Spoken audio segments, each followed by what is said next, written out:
Bonjour chers amis du russe, Добрый день, дорогие друзья.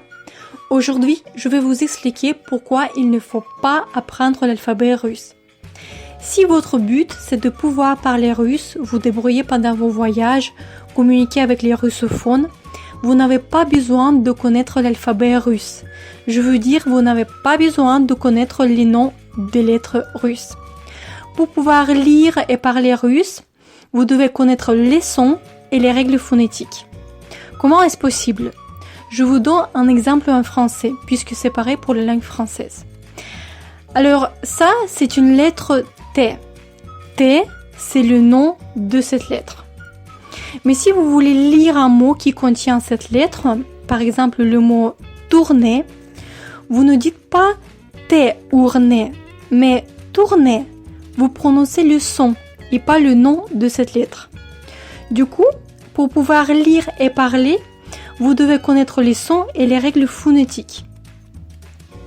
Pour le mot tourner, par exemple, vous devez connaître la règle que la lettre O et la lettre U donnent le son OU. Moi, je parle français, mais je n'ai jamais appris l'alphabet français. Et quand je suis arrivée en France, j'ai compris qu'en fait, on utilise les noms des lettres, on utilise l'alphabet juste pour appeler le nom de famille. Quand on va à la poste, par exemple, chercher un colis ou on va chez un médecin, oui, chez ophtalmo, ça peut être assez utile. Sinon, il va vous mettre le tableau pour les enfants avec des images. Donc, mes cours sont assez intensifs et je n'explique jamais l'alphabet à mes élèves. On attaque directement les sons et les règles phonétiques pour ne pas perdre leur temps. Et vous avez compris que c'est suffisant pour pouvoir parler russe. En plus, on ne perd pas le temps pour apprendre les lettres manuscrites, car la majorité des textes sur Internet, dans les livres, des journaux, utilisent les lettres d'imprimerie.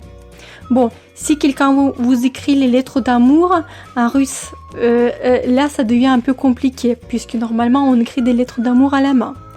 Mais sinon, attaquez directement les sons et les règles phonétiques pour pouvoir parler cette magnifique langue assez rapidement.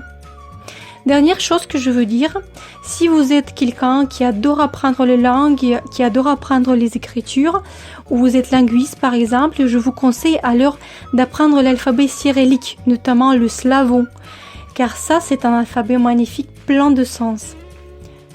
Merci, спасибо большое et à bientôt.